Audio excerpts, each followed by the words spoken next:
우리 함께 읽도록 하겠습니다.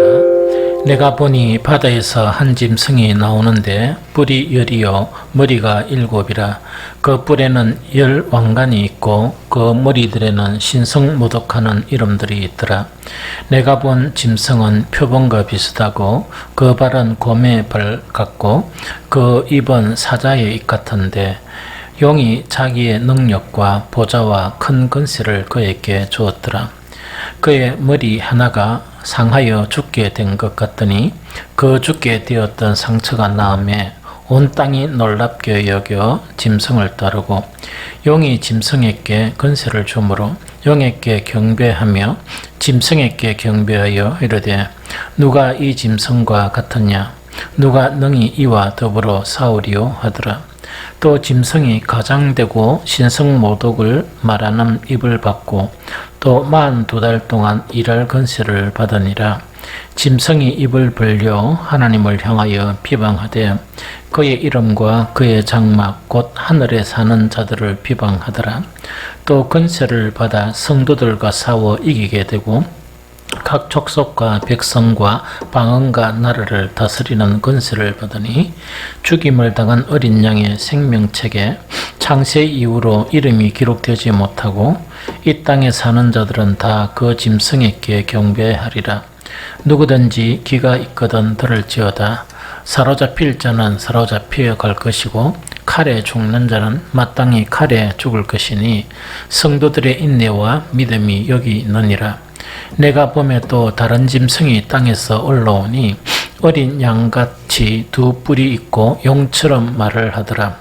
그가 먼저 나온 짐승의 모든 권세를 그 앞에서 행하고 그 땅과 땅에 사는 자들을 처음 짐승에게 경배하게 하니 곧 죽게 되었던 상처가 나은 자니라. 큰 이적을 행하되 심지어 사람들 앞에서 불이 하늘로부터 땅에 내려오게 하고 짐승 앞에서 받은 바 이적을 행함으로 땅에 거하는 자들을 미혹하며 땅에 거하는 자들에게 이르기를 칼에 상하였다가 살아난 짐승을 위하여 우상을 만들라 하더라. 그가 권세를 받아 큰 짐승의 우상에게 생기를 주어 그 짐승의 우상으로 말하게 하고 또 짐승의 우상에게 경배하지 아니하는 자는 맺히든지 다 죽이게 하더라. 그가 모든 자 곧 작은 자나 큰 자나 부자나 가난한 자나 자유인이나 종들에게 그 오른손이나 이마에 표를 받게 하고 누구든지 이 표를 가진 자 외에는 매매를 못하게 하니 이 표는 곧 짐승의 이름이나 그 이름의 수라. 지혜가 여기 있으니 총명한 자는 그 짐승의 수를 세어보라. 그것은 사람의 수니 그의 수는 666이니라. 아멘. 오늘도 조금 어려운 내용이지만 오늘 간단하게 쉽게 이렇게 좀 설명을 할게요. 어쨌든 간에 13장 내용 자체는 어떤 내용인가니까 이제 마지막 때는 주님이 재림하실 때다, 그죠? 마지막 때 일어날 이 3대 7중 재앙, 그렇게 세 가지의 7개의 재앙, 중요한 재앙들 이야기죠. 그럼 3대 7중 재앙 중에서 우리 몇 대까지 했습니까? 2대까지 했다, 그죠? 그래서 첫 번째 1대 7중 재앙이 인재앙이고, 두 번째 재앙이 뭡니까? 나팔재앙. 그 다음에 지금 앞으로 남은 세 번째 7중 재앙 자체가 뭡니까? 대접재앙이에요. 이 대접재앙이다, 그죠? 그런데 어제도 그렇고 오늘도 지난주도 그렇고 이번 주도 그렇고 이 내용 자체는 뭐냐니까 이 두 번째 7중 재앙 있죠. 7중 재앙이 뭡니까? 나팔 재앙이죠. 그 다음에 이 대접 재앙이 있죠. 그 사이에 환상들을 봤다 그랬죠. 그 환상들 내용 중에서 계속 이어지는 거예요. 그래서 우리 지난주에 읽었던 12장 1장 1절에서 17절까지는 어떤 내용인가니까 이 3대 7중 재앙이 있으면 그 환상을 봤는데 7년 대환란이 있거든요. 7년 대환란이 있으면 12장은 7년 대환란의 전반기 환란이요. 3년 반. 이 무슨 말이겠습니까? 그 다음에 오늘 13장은 뭐냐? 7년 대학론 중에서 그 나머지 3년 반이 그죠? 그래서 그 3년 반이라는 숫자가 12장, 13장에 탁 이렇게 기록되어 있어요. 그래서 전반기 3년 반, 3년 반 동안 한란은 조금 그래도 한란은 한란인데 약하지만 후반기 3년 반 자체가 조금 더 강한 그거 자체가 이제 서술이 되어 있다는 그 이야기거든요. 그럼 후반기 3년 반의 대재앙 이거는요 참 이거 좀 이렇게 민감한 사람은 야 우리가 이런데 살고 있구나 하는 게 느껴져요. 좀 덜 민감한 사람은 어쩔 수 없죠. 그렇죠. 덜 민감한 사람은 몰라요. 모르는데 진짜 민감한 사람들은 심각하구나. 우리가 이미 이 속에 들어있구나 하는 것 자체가 대단히 느껴져요. 무슨 말, 그러고 어느 정도 개인별로 무엇이 이것이 주축이냐 하는 것도 느껴집니다. 그래서 13장의 후반기 3년 반 동안의 제 대항은 뭡니까? 두 짐승의 이야기예요. 그 두 짐승 가지고 13장 1절부터 10절, 11절부터 18절까지 탁 나눴어요.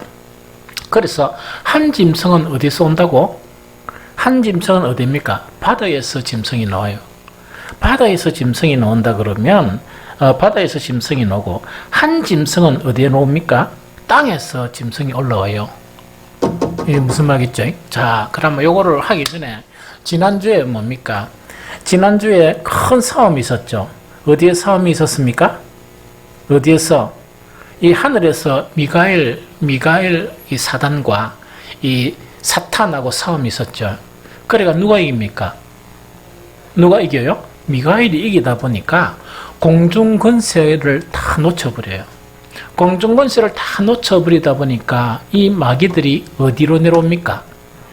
땅으로 내려와서 사람들을 괴롭히려고 땅으로 내려오는 게 지난번에 그 부분이야.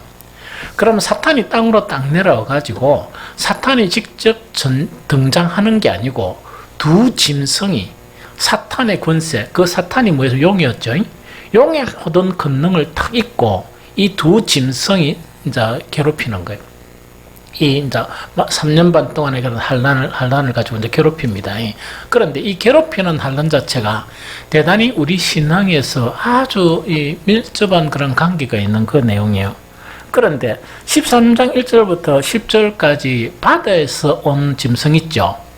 이 짐승이 그래도 대장, 최고의 대장은 누굽니까? 용입니다. 용이 누구에게 권능을 줍니까? 이 짐승에게 권능을 주는 거예요. 그래서 요게 이제 바다에서 나온 그런 짐승이고, 그 뒤에 보면 땅에서 나오는 짐승이 있어요. 이 땅에서 나오는 짐승도 이렇게 권세와 이 권력이나 능력을 행하지만 누구의 부하에 해당되느냐? 바다에서 나온 짐승의 한 부하 정도가 돼요. 너무 재밌죠? 이렇게 이제 탁 나눠지는 거예요. 좀 무슨 말 좀 알겠죠? 그래서 이 내용에 뭐 뿔이 맺히고 뭐 머리가 맺히고 하는 거 있죠? 이거는 여러분들 어떻게 읽으면 되는 거니까 그깟 막 읽지 말고 누구를 흉내냈다? 하나님을 흉내내는, 우리 하나님의 보좌에 보니까 뭐 어떻고 하면서 나오죠? 그러게 하나님을 흉내내는, 그래서 이 짐승이 이제 하나님을 흉내내는, 이제 그렇게 이제 하나님을 흉내내는 거예요. 무슨 말인지 알겠죠? 그래서 이제 크게 나누면 어떤 분들은 이렇게 나눠요. 이 좀 타당성 있다 생각이 드는 게, 바다에서 나온 짐승 있죠? 이거는 큰 권력을 가지고 교회 외부에서 이 핍박을 가하는 거예요. 교회 외부에서 이 열방의 그런 권세를 가지고, 이 세상적인 권세를 가지고 핍박을 가한다 그러면 그에 좀 새끼에 해당되는, 그 부하에 해당되는 땅에서 나오는 짐승은 어디에서? 교회 안에서. 교회 안에서 이제 사람들을 미혹하고 이렇게 하는 그 자체가 뭐냐니까 이렇게 나누어질 수 있는 그런 부분입니다. 그래서 여기서 이제 딱 보면 그 13장 1절 2절 다시 읽어보니까, 내가 보니 바다에서 한 짐승이 나오는데 뿔이 10개요. 이거는 뭐냐니까 하나님을 흉내내는 거예요. 뿔이 10이요 머리가 7이요 그 뿔에는 10왕관이 있고, 대단하죠. 열왕관이 있고 그 머리 되는 신성모독하는 이름입니다. 이때 신성모독이나 이것은 어떻게 해석하면 되는 거니까, 이때 신성모독의 가장 중요한 내용이 자기가 하나님처럼 행동한다 하는 그 이야기입니다. 자기가 하나님처럼 행동하고, 그 내용에 보면 나와 자기가 뭐처럼 행동한다? 그리스도처럼 행동한다. 요게 이제 신성모독이라는 내용 자체가 그런 내용입니다. 이름이 있더라. 내가 본 짐승은 표범과 비슷하고 그 발은 곰의 발 같고 그 입은 사자의 입 같은데, 용은 아까 누구였습니까? 용이 이제 그 하늘에서 미가엘과 싸우던 사탄이죠. 이 사탄인 용이 이 이제 패배를 하고 누구에게 모든 이 능력을 이렇게 부여합니까? 이 이제 바다에서 나온 짐승한테 모든 능력을 이렇게 부여해 버리는 거라. 이 무슨 말인지 좀 알겠죠? 그럼 여러분들 이상한 그 마귀 영화 보면 어떤 악한 마귀가 어디 막 찾아가니까 뭐가 또 있는데 못이 푹 나오면서 모든 권능을, 그런 영화들 봤다, 그죠? 그래, 그런 영화를 상상해 보면, 이거는 되게 이제 쉽게 이렇게 이해됩니다. 그런데 아까 이야기했던 거는 뭐냐니까, 이 사람들의 그 요지는 뭐냐? 사람들을 괴롭히는데 요지는 뭐냐니까, 배도하게 만드는 거야. 그러기에 자기들을 갖다가 뭐로 흉내낸다고? 하나님처럼 흉내내는 거야. 그래서 이 3절에 보면 그 내용이 확실히 나타나 있어요. 3절을 읽어봅니다. 자, 시작. 그의 머리 하나가 상하여 죽게 된 것 같더니 그 죽게 되었던 상처가 나음에 온 땅이 놀랍게 여겨 짐승을 따르더라. 이렇게 돼 있죠. 그럼 요거는 무슨 내용인가니까, 이놈의 사탄 새끼들이 이 짐승이 뭔가니까, 예수 그리스도께서 죽임을 당하고 며칠 만에 부활했습니까? 3일 만에 부활하다 보니까 정말 이 복음 자체가 뭡니까? 순식간에 온 유대와 그 사방에만 이렇게 팽창해서 전해지죠. 그거 흉내내는 거예요. 그래서 이놈 짐승 새끼가 이제 억수로 큰 권능을 가진 짐승이 뭐냐? 거의 죽게 되었는데 왜 있다고요? 살아나쁜 거야. 이 살아나다 보니까 꼭 누구 흉내를 낸다? 예수 그리스도의 그런 흉내를 이렇게 내는 거예요. 이 무슨 말인지 좀 알겠죠? 흉내를 내면서 왜 됩니까? 정말 그 흉내를 내다 보니까 사람들이 딱 보니까 어떻게 생각합니까? 이야, 이 대단하다. 어떻게 죽음을 이기고 이렇게 다시 살아날 수 있느냐? 이렇게 이제 미혹이 되어버린다는 그 이야기입니다. 이거 무슨 말인지 좀 알겠죠? 그래서 4절부터 보면 똑같은 말입니다. 용이 짐승에게 권세를 주므로 용에게 경배하며 짐승에게 경배하여 이르되 누가 이 짐승과 같으랴? 누가 능히 이와 더불어 싸우리요 하더라.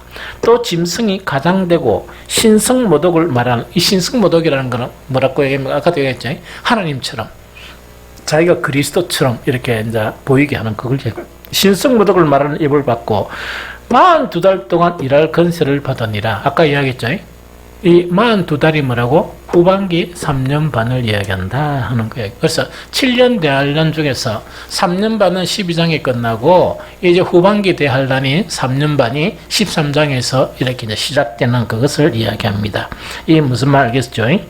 그래서 7절에 딱 보니까 또 권세를 받아 성도들과 싸워 이기게 되고 각 족속과 백성과 방언과 나라를 다스리는 권세를 받았죠. 그래서 여기서 이제 이렇게 생각하는 거야. 자, 세계 모든 권력 자체가 이 말세가 되면 누구에게 쏠리느냐? 이 짐승한테 쏠리는 거예요. 이 짐승에게 권력이 쏠리는 거라. 그러면은 교회 성도들은 그 외부 정치나 국가의 통제를 받습니까? 안 받습니까? 받죠. 그러다 보니까 외부적인 그런 권력이나 그런 이 무지막지한 힘을 이용해 가지고 후 3년 반, 그리고 후 3년 반은 꼭 그 당시에 3년 반이라고 이야기하지 않았죠. 역사에 이런 현상들이 나타났던 거야. 낸주 이게 설명을 666이라는 걸 설명을 해줄 거거든요. 그 설명을 듣게 되면 야, 이것이구나 하면서 여러분들은 아마 조금 이해가 될 것이다 생각이 듭니다. 그래서 권세를 받다 보니까 이 성도들하고 싸워서 이긴답니까? 진답니까? 지죠? 판판이 쓰러지는 거야. 다 넘어가 버려요. 그러니까 이 무엇이 막 무수하게 하나님 찬양하고 막 교회 막 옥자부역 하다가 이런 건세 앞에 뭡니까? 하나씩 하나씩 다 무너져 버려요. 그래서 다 무너졌는데 가장 중요한 게 뭐냐? 그때 무너지지 않는 사람, 또 어떻게 하면 안 무너지는가는 그걸 이야기하는데 그게 8절부터입니다. 8절에 보니까 죽임을 당한 어린 양의 생명체에 창세 이후로 이름이 기록되지 못하고 이 땅에서 사는 자들은 다 그 짐승에게 경배하니라. 그럼 요거는 뭡니까? 자, 잘 들어봐야 됩니다. 계속 목사가 이야기하는 거는 진리, 비진리. 그 다음에 교회 소속했다 그래가 다 구원이 아니다. 계속 이야기를 하죠. 계속 이야기하죠. 이게 이제 진짜 이 환란, 그거는 딱 7년이라는 그 숫자 자체도 뭐 그게 의미가 있지만 7은 완전한 숫자죠. 마지막 이 환란기 때 이 완전히 찌끄레기들 다 넘어가 버린다는 이야기예요. 완전히 다 넘어가 버리는 거예요. 그래서 그 하늘의 생명책에 이름에 기록 안 된 사람은 뭡니까? 다 넘어가 버린다는 이야기예요. 이 넘어가는 게 뭔가니까 뭐 교회를 뭐 안 나오고 하는 그런 개념보다 내가 생각하기는 믿음의 도에서 떠나버렸다는 이야기를. 이 무슨 말인지 좀 알겠죠? 그럼 믿음의 도에서 떠나버리면 뭐 교회 있거나 뭐 세상에 있거나 뭐 비슷한 현상이지. 그렇게 다 넘어가 버린다는 그 이야기죠. 그러면서 구절에 딱 보니까 뭐라고 이야기하느냐? 누구든지 기가 있거든 들을지어다. 그러면서 뭡니까? 사로잡힐 자는 사로잡혀 갈 것이요 칼에 죽을 자는 마땅히 칼에 죽을 것이니 성도들의 인내와 믿음이 여기 있느니라. 이거는 뭡니까? 그 환난기 속에서 넘어가지 않고 왜 되고요? 인내로 믿음을 지키는 자만이 산다. 인내로 믿음을 지키는 자만이 산다. 그거 지금 이야기하는 거예요. 무슨 말 알겠지? 인내로 믿음을 지키는 자만이 산다. 그러하지 않고 인내로 믿음을 지킨다는 게 어떤 내용이겠습니까?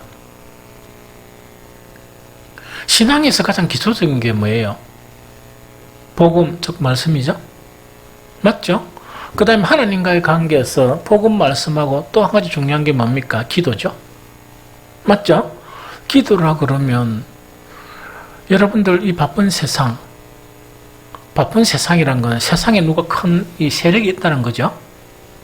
그 사무실에 내가 설교를 하면서 그래 안 바빠도 먹고 사는데 왜 그런지 모르겠다. 계속 이야기했죠. 그래 새가 빠지 안 해도 다 먹고 사는데 뭐 그래 새가 빠지 않노. 내가 새가 빠지 한다는 것은 뭐냐? 주님을 떠나고 몰입되어 있다는 이야기다 세상에. 그럼 어떤 큰 권세가 있으면 그 몰입되는 거야. 몰입되다 보니까 그 이번 주여 주여 할 수 있죠. 힘들도 뭐 주여 할 수 있죠. 그렇게 외국 사람들 오마이갓 하는 거 있죠. 오마이갓이란 거는 그 신앙적으로 보면 부정적인 거야. 그냥 주님을 찬양하고 막 주님을 불러야 되는데 힘드니까 오마이갓, 충격받으니까 오마이갓. 그때 하나님을 부르는 거, 하나님 이름을 사용하는 거야. 그 얼마나 그 멍청한 사람들입니까? 외국 사람들이. 하나님 이름을 그래 부르라고 했습니까? 저것 봐라 하는 그거 충격이다 하는 게 오마이갓이야. 그럼 왜 충격적이고 기분 나쁘고 그럴 때 오마이갓 해가지고 그때 하나님의 이름을 모독하는 거냐. 그 원 의미가 그런 의미야. 그러면은 가장 중요한 거는 뭐냐니까 우리가 그 상식적으로 알고 있는 게 말씀을 떠나면 살 수 없다. 요새 신명기 하면서 계속 모세가 뭐라고 얘기합니까? 그 전쟁도 걱정하지 마라. 집도 뭔가 이렇게 물건도 안 채워진 집도 너가 가져올 수 있다. 너가 가운도 안 해도 그 가운 너가 다 차지한다. 그 다음에 애굽에 살던 땅하고 질적으로 다르다. 단지 뭐만 하면 된다? 하나님의 모든 말씀을 지키며 살아라. 그 이야기란 말이지. 그럼 그게 생명의 본질적인 게 아닙니까? 그게 말씀 생활이야. 그 다음에 그러다 보니까 말씀 생활, 기도 생활이 되겠지?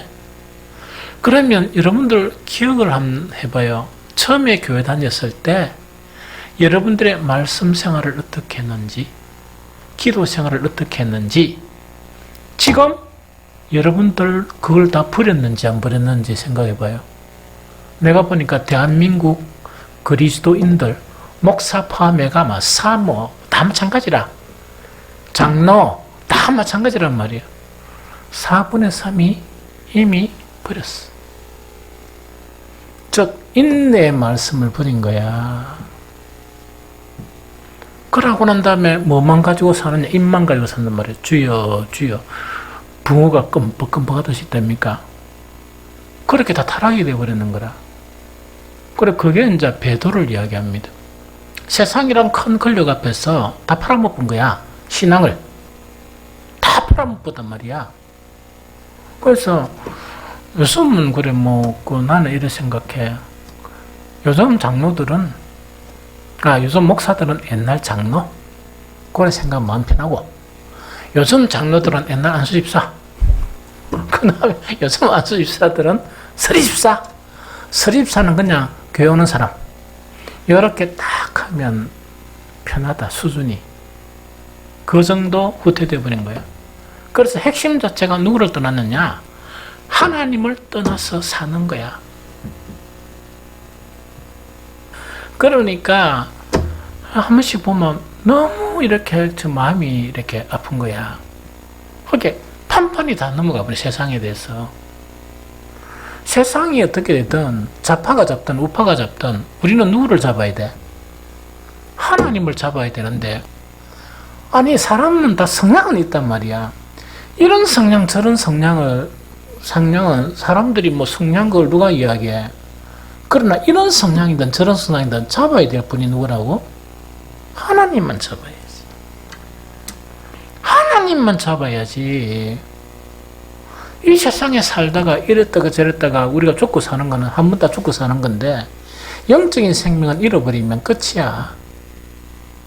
그래서 누구를 잡아야 돼요? 영원히 우리에게 생명을 준 하나님을 잡아야 되고, 세상이 어떻게 바뀌고 저렇게 바뀌든 우리는 무엇을 잡아야 된다고? 생명의 말씀을 잡아야지. 이 생명의 말씀을 잡고 실험하고 이렇게 해야 되는데, 그걸 안 잡으니까 이렇게 엉망진창이 돼버리고, 나도 엉망진창이 되고, 교회도 완전 엉망진창이 되고 막 이런 거야. 이 무슨 말인지 알겠지? 그래서 여기서 하는 이야기가 뭐냐니까, 말세가 되면 이 세상 권력에 대해서 여러 가지 어려운 일들이 있단 말이야. 야, 이 사람들이 좀 심각하네. 앞으로 환란 올까 한단 말이야. 그럼 누구를 잡아야 되겠어? 하나님만 잡고, 주님 내중에 감옥 갈 일 있으면 제가 갈게요.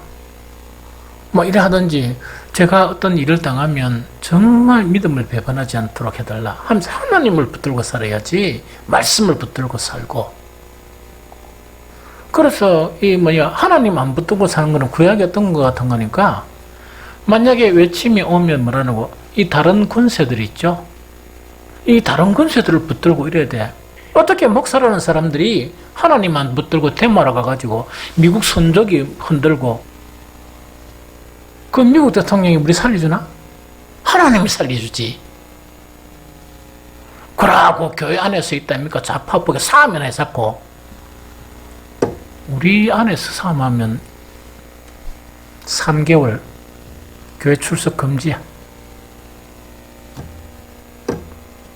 이게 무슨 말인지 알겠어요?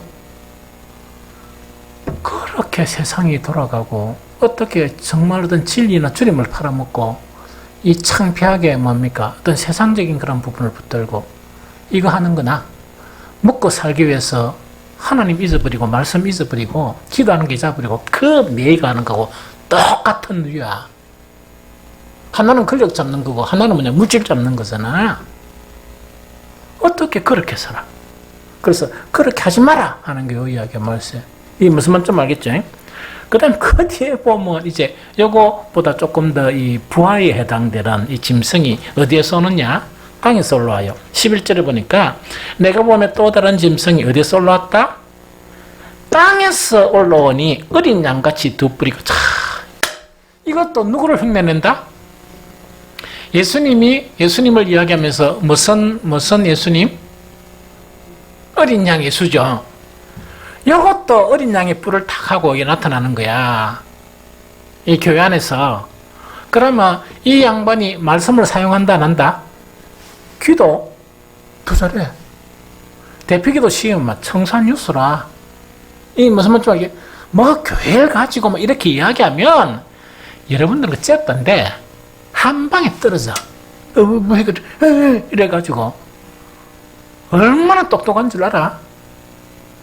그런데 탁 떨어지면서 저는 그 똑똑이는 이래 생각이 되는데, 와, 일꾼 나타났다. 쪼다야.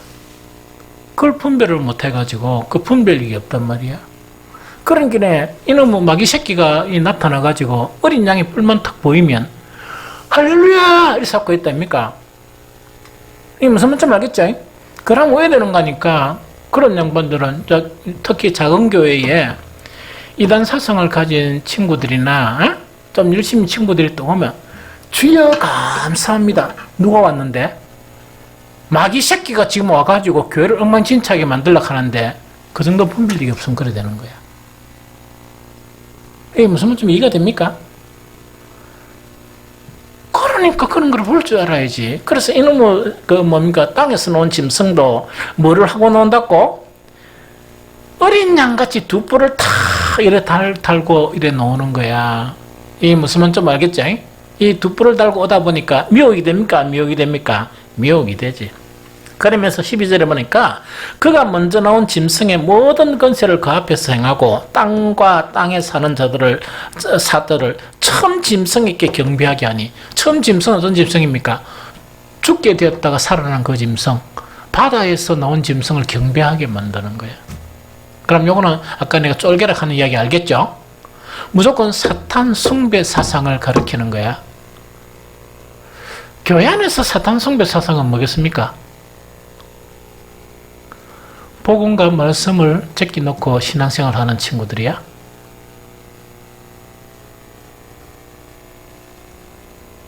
그게 무슨 말이겠죠? 그러면 자봐, 여러분들 그 단지 들어보라고. 예언아, 내가 먼저 죽겠나? 너가 아버지가 먼저 죽겠나? 어려운 질문이 대답하지 마라. 어려운 질문. 그런데 한 가지 중요한 거는 언제는 간에 주님 앞으로 가야 돼. 주님 앞으로 가야 돼. 그럼 내가 있을 동안에는 말씀을 붙들고 어쨌든 간에 말씀을 전하려고 애를 쓰고 또 이렇게 애를 쓴단 말이야. 그러면 여러분들이 어느 정도 수준을 이렇게 형성이 돼가 말씀의 사람이 돼야 되는데, 하나님께서 너를 너무 사랑하셔서 조금 일찍이 이제 하나님이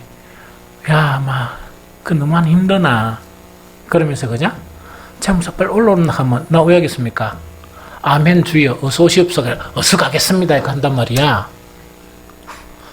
아멘 주여 어서 가겠습니다 하면서 내가 누구 손문을 잡겠노? 찬우가 응? 니 언제 내처럼 될래? 사모 손잡고 간단 말이야. 주여 잠깐 기다리십시오. 나 혼자는 안 되겠고 이 양반 하면 그 사모는 똑똑해가 아멘 하면서 간단 말이야. 여러분들은 뭐 했노? 나하고 당신하고 나 차이가 몇 살인데 좀 더 살아야지 이라겠나? 그러면 남겨진 여러분들이 있는데 말씀의 굳건히 못 쓰면, 염소뿔 딱 가지고 온 사람이 있으면 여러분들 다 넘어가. 죽게 되었다가 다시 산 자가 보면 할렐루야! 이러면서 다 넘어가 버려.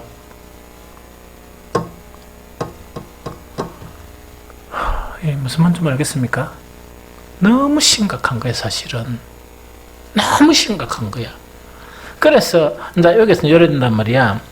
그 다음에 12절에 보니까 그가 먼저 나온 짐승의 모든 권세를 그 앞에서 행하고 땅과 땅에 사는 자들이 처음 짐승에게 경배하게 하니 곧 죽게 되었던 상처가 나은 자. 이게 뭡니까?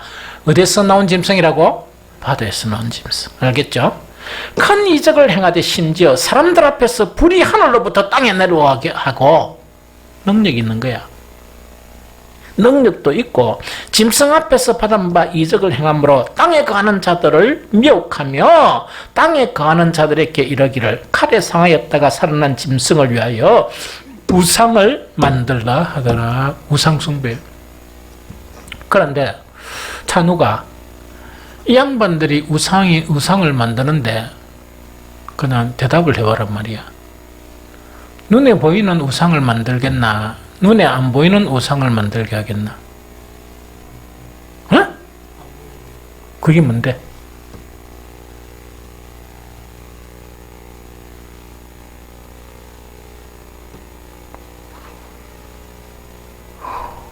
구약시대에는 눈에 보이는 우상, 질 낮은 우상, 그게 절하고 했다고? 신약에 그래 하는 사람들이 있겠나 없겠나? 없겠지? 그럼 신약의 우상이 뭐야? 뭐라 하나?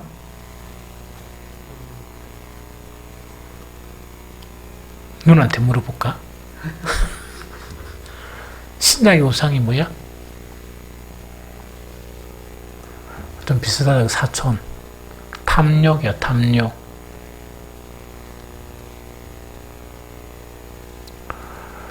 여러분들, 그냥 양심적으로 다 해가지고, 여러분들이 생각해 보세요.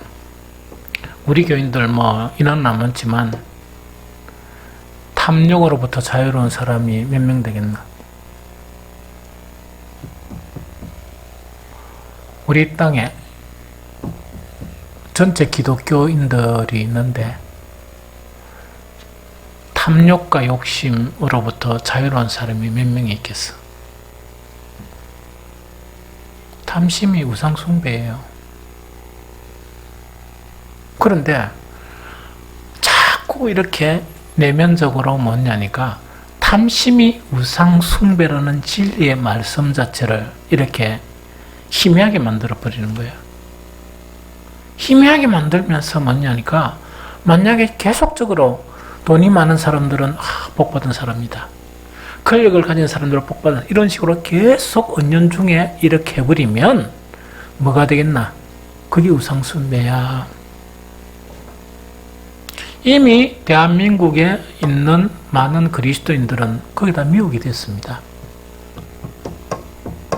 그러니까 교인들끼리 돈 문제 때문에 문제가 되고 그 다음에 정말 교제가 안 되고 심지어 식사하면 같이 못하고 전부 다 개인적으로 살고 이래 대부분 그래 빠져버려요. 그래서 순수하게 교제하고 베풀고 이런 사람들이 점차 없어지는 거예요. 복음의 본질이 그렇게 살아야 되는데 오히려 그 본질대로 살면은 그걸 갖다 나무라는 사람들이 생긴단 말이야. 뭐 때문에? 이기심. 우리 교회는 돈이 좀 없잖아. 뭐 어쩌나 이러면서. 그러면은 그렇게 되면 그 사람은 그 어린 양 예수 그리스도를 섬기는 사람이야. 양의 뿔만 가지는 그 사탄을 섬기는 사람이라. 그런 거를 분별할 줄 알아야지. 최소한 분별할 줄 알아야지. 이게 무슨 말인지 알겠죠? 그럼 우리 교회에 어떤 사람이 더 많은 것 같아?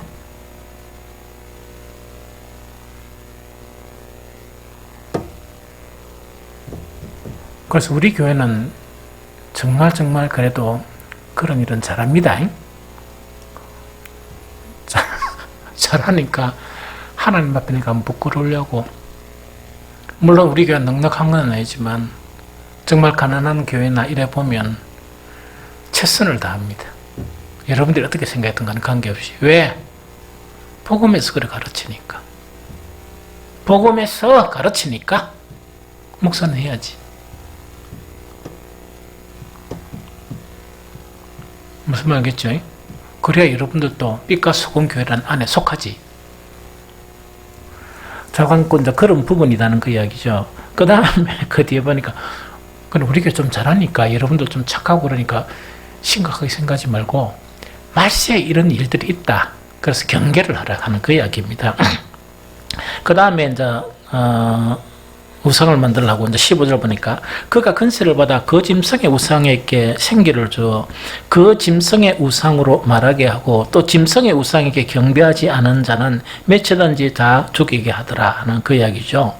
그러면서 그가 모든 자 곧 작은 자나 큰 자나 부자나 가난한 자나 자유인이나 종들에게 그 오른손에 이마에 표를 받게 하고 이제 드디어 나오죠. 누구든지 이 표를 가진 자 외에는 매매를 못하게 하니 이 표는 곧 짐승의 이름이나 그 이름의 수라. 그래놨죠? 그러면서 마지막 절에 지혜가 여기 있으니 총명한 자는 그 짐승의 수를 세어보아라. 그것은 사람의 수니 그 수는 666인이라 666인이라 되어 있죠. 그래서 여기에서 마지막 중요한 게 뭔가 이게 아까 중요한 것은 뭡니까? 무엇을 가지고 인내와 믿음을 가지고 이겨야 한다 하는 그걸 이야기한다 그러면 18절, 17절부터 18절은 뭐냐? 교회 안에서 미혹하는 영이 막 이렇게 있단 말이야. 미혹하는 영이 있으면 무엇으로 이겨야 한다?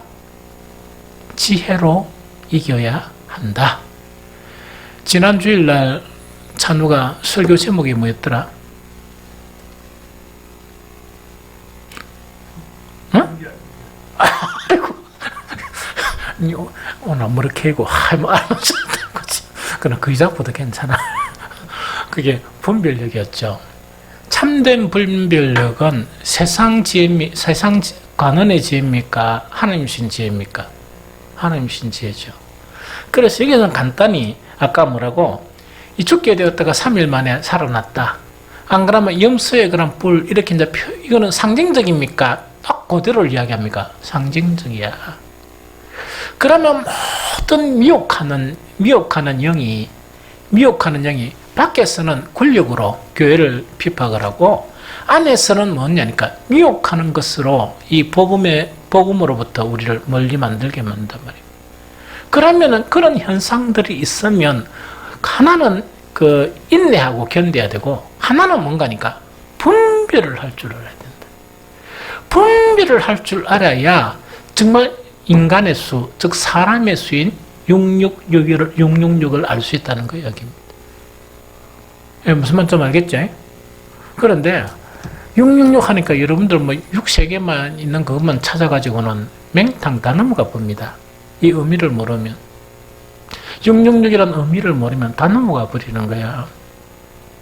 그래서 666이라는 것은 우리에게 신령한 분별력을 소유하지 못하면 그따나 말씀을 멀리 했는데 판판이 다 배도한다. 배도한다는 것은 도를 버린다. 말씀을 버리고 진리를 버리고 믿음을 버린다는 얘기야. 그런데 한 가지 심각한 것은 뭐냐? 자기 자신이 내가 진리를 버리고 있구나 하는 것을 깨달을까 못 깨달을까? 그 깨달음조차 없어요. 왜? 입으로 주여 주여 하니까.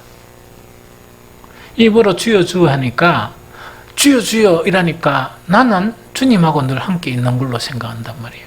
그러나 이미 하나씩 다 팔아먹어버린 거예요. 이제 심각한 것을 이야기하죠. 이제 마지막으로 666에 대해서 좀 설명을 했으면 좋겠다 하는 그 이야기다. 그죠? 먼저 이 매매를 못하게 한다 하는 이거는 어떤 부분인가니까 경제생활 하는데 상당히 어려움을 가지게 된다는 그 이야기라. 그런데 이거는요, 아까 이야기했죠. 말씀만 있었던 게 아니고 각 시대마다 진리를 지키기 위해서 어려움을 당했어요. 그 대표적인 사람들이 어떤 사람이라? 메이플라우 타고 간 사람들 있죠? 국교도에 반항했던 사람들. 이 청교도들이 그런 사람이었어. 자기들이 그 모든 영국에서 터전이 있죠. 터전을 다 버리고 자기들은 이 생명을 걸고 그 네덜란드로 갔다가 또 거기도 안 되니까 미국으로 갔다가 뿔뿔이 흩어지는 거예요. 집도 버리고 다 버리고. 그런데 이게 무슨 말겠죠? 그래서 집을 팔고 돈 받아 간 게 아니고 자기가 애써 집 지은 거, 여러분 상상해봐요. 지금 아파트 한 채가 몇 채인데 그거 다 놔두놓고 신앙을 지키기 위해 맨몸으로 떠나는 게 챙길 것만 챙기고. 이게 무슨 말인지 좀 알겠죠? 그래서 가다가 죽고 또 거기에 도착해가 죽고 그게 기독교 신앙의 본질적인 의미예요. 그래서 이렇게 매매를 못하게 한다는 거는요, 꼭 이 말세 때만 아니고 각 세대마다 이 믿음으로 사는 사람들이 경제적이나 이런 사업에 어려움을 겪었다는 그 이야기입니다. 우리나라 초창기에도 뭐냐, 주일 성수 때문에 가난하게 산 성도들이 많습니다. 자기 나름대로 믿음을 지키기 위해서. 이게 무슨 말이겠죠? 그래서 그런 부분도 있다는 이야기고, 한 가지 이제 중요한 부분이 666 있죠. 이걸 갖다 좀 설명을 해줄게요. 666이라는 것 자체가 뭐 이상한 그런 뭡니까 그 해석들이 많지만 한 두 가지 해석을 가지고 있으면 그 이제 아주 이제 정확한 그런 개념을 가지고 돼요. 이게 무슨 말이겠죠? 하나는 문자적인 해석이야. 666이라는 문자적인 해석이에요. 그러면 이거는 뭐냐니까 헬라어 알파벳 있죠. 이 알파벳은 각각 고유의 숫자를 다 가지고 있어. 무슨 말이겠습니까? 다시 이야기할게요. 이 헬라 알파벳은 각각의 고유 숫자를 가지고 있어요. 숫자가 부여되어 있는 거야. 그래서 이제 666이 딱 드러나 있는 게 아니고, 그럼 이름 자체는 숫자로 환산할 수 있습니까? 없습니까? 환산할 수 있어. 그래서 그 이름 자체를 숫자로 환산하니까 딱 계산해 보니까 뭐라고? 666이 나오더라. 그 이야기라. 그런데 이걸 연구한 사람이 우리가 이제 그 기독교에 있는 역사 있죠. 그 역사 중에서 그 굵직굵직한 사람들에 대해서 이제 알파벳을 가지고 숫자로 매겨봤는 거야. 매겨보니까 신기하게 666이 톡 떨어지는 거야. 그래서 많은 사람들이 이 부분에 대해서 긍정적인 관점을 가지고 있었어요. 나도 이걸 부정할 필요는 없다 하는 생각이 들어. 그런데 거기서 대표적인 사람이 누구냐니까 네로 황제야. 네로 황제는 기독교를 심하게 핍박했어요. 권력을 가지고. 그래서 네로라는 이니셜 있죠. 이니셜 자체를 이게 이제 그 알파벳 있죠. 여기에 딱 넣어 보니까 며칠 됐느냐? 666이 됐던 거예요. 그 다음에 또 한 사람의 예를 들면 그 막대한 피를 흘렸던 히틀러. 히틀러도 뭐냐니까 이 환산을 해보니까 어디 되는가? 666이 나왔던 거예요. 그런데 깜짝 놀랄 한 사람이 있어요. 그렇게 요 사람들 외에 많은 사람들이 있는데 대표적인 사람만 이분이 연구를 했던 거예요. 로마 가톨릭의 교황이 있죠.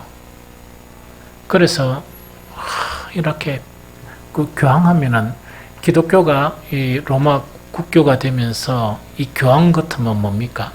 거의 뭐 신께가 비슷하게 된 그런 사람들이잖아. 그런데 이름을 환산해 보니까 666 이게 이제 나오는 거예요. 그래서 이렇게 이 문자적으로 해석하는 방법이 있어요. 그런데 대체로 하다 보니까 기독교를 심히 핍박하고, 그 다음에 이 복음 자체를 오류로 만든 그런 사람의 장본인들이 660이라는 숫자가 나오는 거예요. 그래, 이게 이제 문자적으로 해석한 방법이에요. 좀 이해가 되죠? 그런데 그 문자적 해석 방법보다 더 좋은 방법이 있어요. 그게 상징적 해석이야. 이 상징적 해석이에요. 그럼 이건 어떻게 하는 거니까, 6이라는 숫자는 뭐 이전의 숫자입니까? 7이죠. 성경에서 7은 완전 숫자고 또 완벽한 거룩을 이야기해요. 7은. 그러면 6은 흉내는 냈지만, 아까 흉내 낸다 했죠? 6은 흉내는 냈지만 자세히 지혜로 보면 가짜야. 그런데 666이라는 게 뭐냐? 하나님 흉내를 내는데 지혜롭게 세상적인 지혜로 보면 다 넘어버린다 했죠? 그러나 이 하나님이신 그런 지혜로 보면 가짜야. 아무리 자기가 아까 신성모독이라는 자기가 하나님인 것처럼 이야기해도 가짜란 말이야. 그 다음에 두 번째 유혹은 뭐냐? 아까 염소뿔을 달고 논다 했죠? 아무리 흉내를 내도 예수님처럼 완벽한 거룩은 안 되고 완전한 그리스도가 아니고 가짜, 적 그리스도를 의미해요. 이해가 되죠? 그 다음에 마지막은 뭐겠습니까? 사람들이 막 어떤 신뢰한 것을 경험하고 뭐 이런 하죠. 딱 보니까 흉내는 냈는데 누구 흉내 냈다? 성령의 흉내는 냈는데 이게 7이 돼야 되는데 7이 돼야 완전이고 완전 거룩인데 무엇에만 머물렀다? 6에만 머물른 거예요. 그럼 이것은 무엇을 통해서 분별할 수 있다? 아까 이야기한 뭐라고요? 지혜가 여기 있으니 이 지혜는 사회적이고 세상적인 지혜입니까? 하나님으로부터는 지혜입니까? 하나님으로부터는 지혜. 그래서 사실은 그리스도인들은요 힘을 다해서 지혜를 찾아야 돼. 잠언서에 보면 막 애타게 지혜를 찾고 정말 지혜를 얻으려고 몸부림치고 이렇게 해야 되는 거예요. 왜 그렇게 해야 됩니까? 살아야 하니까. 하나님과 예수 그리스도와 성령은 무엇으로서 구분한다? 지혜로서만 구분이 되니까. 적 그리스도와 그리스도는 누구가 구분한다? 뭐로? 지혜로서만 구분하니까. 무슨 말 좀 알겠죠? 그래서 이제 13장 그 뒤에 보면 이제 짐승의 표를 받았죠? 표를 딱 받았는데 이 숫자는 상징성을 이야기해요. 꼭 6이 한 게 아니고 딱 보니까 이걸 강요하고 저걸 강요하고 막 이렇게 뭔가를 했는데 지혜가 여기 있으니 총명한 자는 그 짐승의 수를 세어보니까 하나님도 알고 그 짐승이요 아무리 능력 있고 아무리 뭡니까 죽었다가 다시 살아나고 또 아무리 그 짐승 보아가 뭡니까 이 양의 이 뿔 있죠 이걸 가지고 나타나고 그래 바울은 이걸 뭐라고 해서 광명의 천사 의의 일꾼으로 가정한다 그랬죠. 의의 일꾼으로 가정하다 보니까 여러분들보다 이 말씀을 전하고 성경을 이렇게 해석하고 하는 게 수준이 높겠나 낮겠나 엄청 높으니까 다 넘어가 버려. 그런데 누구는 안 넘어간다? 지혜 있는 사람은 안 넘어간다는 그 이야기입니다. 그래서 지혜가 여기 있으니 총명한 자는 그 짐승의 수를 세어보라. 그것은 사람의 수니 그의 수는 666이니라 이렇게 되어 있습니다. 교회 안에서 전체 교회가 만약에 1000명이라 그러면 그러니까 해당이라서 1000명이라 그러면 말씀 자체에 대해서 이렇게 깊이 분별할 수 있는 사람이 몇 명 되겠어요? 세 손가락 아니라 1000명 기준으로 보면 나머지 997명은 왜 되겠습니까? 잘 모르니까 이 광명의 천사만 나타나면 왜 됩니까? 넘어가 버리죠. 나는 가장 겁나는 게 뭐냐니까 지금 이단들 있죠. 이단들은 하나도 겁이 안 나. 문제는 교회 내부에서 진실했던 신앙 자체를 와해시키는 거 있죠. 그러니까 요즘 가장 힘들어하는 게 목사가 요즘 성도들이 성경하고 점점 멀어지고 있다. 기도하고 점점 멀어지고 있다 하는 거 있죠. 그러면 끝이지 뭐. 그럼 끝이지. 그걸 갖다 신앙이라 할 수 있어요? 그러니까 이런 모든 부분이 뭐냐니까 조종하는 세력이 이런 마귀처럼 마귀의 그런 사주를 받아가지고 종교나 학교도 마찬가지야. 심각하다 이렇게 하면서. 그래서 저건 꼭 이거 갖고 이야기할 수 없지만 혹시 여러분들이 뭐 두 짐승 하니까 자꾸 짐승 있죠. 그것만 생각하는 게 아니고 이 짐승이라는 거는 이거는 뭐냐니까 그 환상. 이 환상 자체를 통해서 본 거예요. 그러다 보니까 참 뭔가는 모르지만 그래서 우리는 딴 거는 생각하지 말고 뭐를 해야 돼? 인내로서 우리는 견뎌야 된다. 그래야 산다. 두 번째 뭐라고? 인간적인 지혜가 아닌 하나님이 주신 그런 지혜로 분별을 해야 된다. 그래서 정말 죽음도 불사하고 순교할 그런 각오로 우리는 우리의 신앙을 지키는 자야만이 살아남을 수 있다 하는 것을 계시록은 우리에게 가르치고 있어요. 그래서 나는 여러분들이 깨어있기를 바라요. 왜냐니까 우리 찬욱이하고 뭐 연애한테는 좀 미안하지만 잘 살았잖아. 이때까지 재미있게 살았잖아요. 나도 마찬가지고. 그러면은 뭐냐, 앞으로는 눈 똑바로 뜨고 정신 차리고 남은 인생을 보내야 된다. 그럼 너도 지금부터 그래 살아야 돼.